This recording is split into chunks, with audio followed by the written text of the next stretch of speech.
Hello, and welcome to Pearls of Wisdom by Pearl Operational Design. If you're new to this channel, I urge you to go and look at our other videos, and I welcome you. Thank you for spending the time with us. If you are a regular viewer of our videos, I thank you for coming back to this, and hopefully you're finding benefit from just the things that we talk about, normal things in the operational space.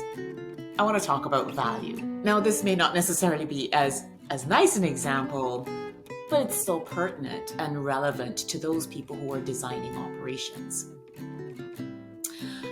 For over 2 years, I treat myself to a local fast food restaurant. And over the past 2 years, I've actually been timing how long it takes for me to get my order. I don't have it often, and it's the same order. And what I've noticed is that it's taking over 5 minutes longer to get my order. So when I go in there, I observe the number of staff working there before I measured the 5 minutes and after I've measured, now that it's greater than 5 minutes in terms of my order. The number hasn't changed. I look at the processes. The processes haven't changed. The processes that they use to make and that value chain to deliver my order to me, there's no automation. There's nothing that has weakened it. So from the delivery perspective, I would say that the capacity to deliver has remained the same. But I observe other things. Signs in the door.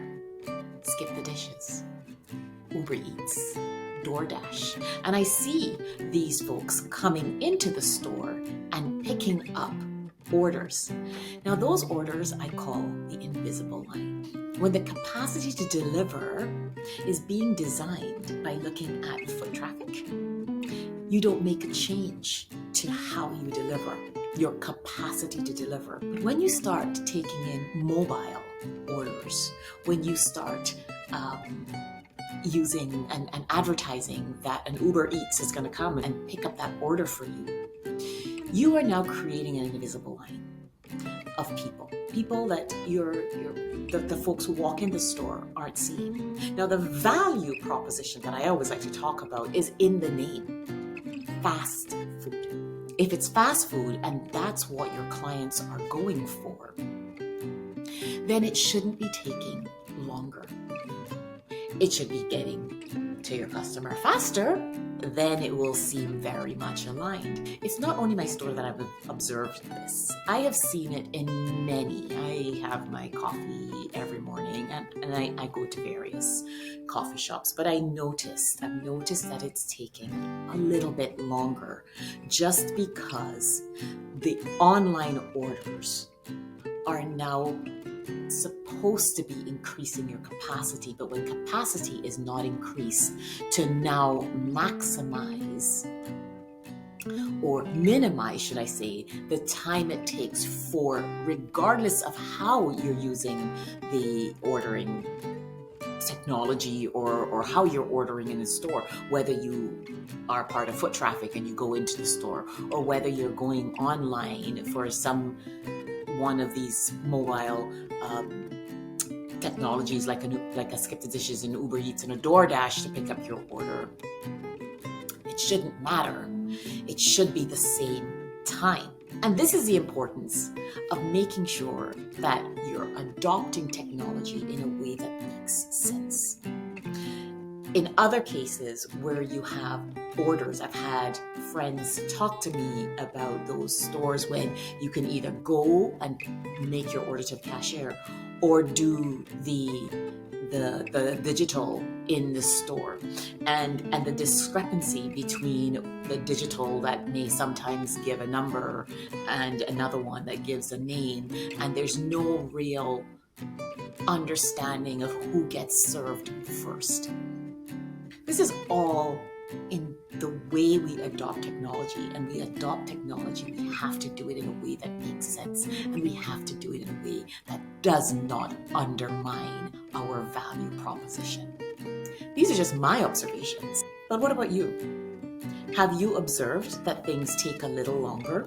Have you observed that capacity does not necessarily change, but the number of people who are ordering, that invisible line that I talk about, has actually increased, and you stand there waiting and seeing the DoorDash, the Uber Eats folks coming in, taking orders, and you're standing there and you're waiting for a long time. So my challenge to those retail outlets, data.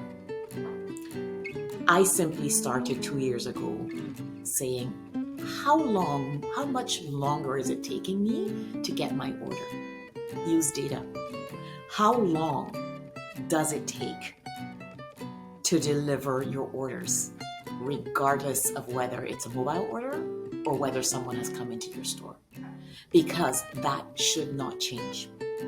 And if it's changed and it is longer, then perhaps it shouldn't be fast food. It should just be food.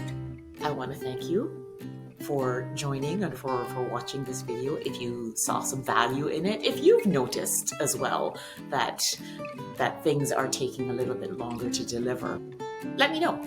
Drop us a line, drop us a comment if you have observed that, or if you have to plan for a delivery system that is going to be multifaceted in terms of how your customer comes in and either orders or interacts with you. So I will urge anyone who has to design their operations or redesign their operations in order to adopt technology and this way of ordering, that invisible line needs to be factored in when you're looking at the capacity of your operations. Again, if you found value, please remember, share the knowledge. Thank you.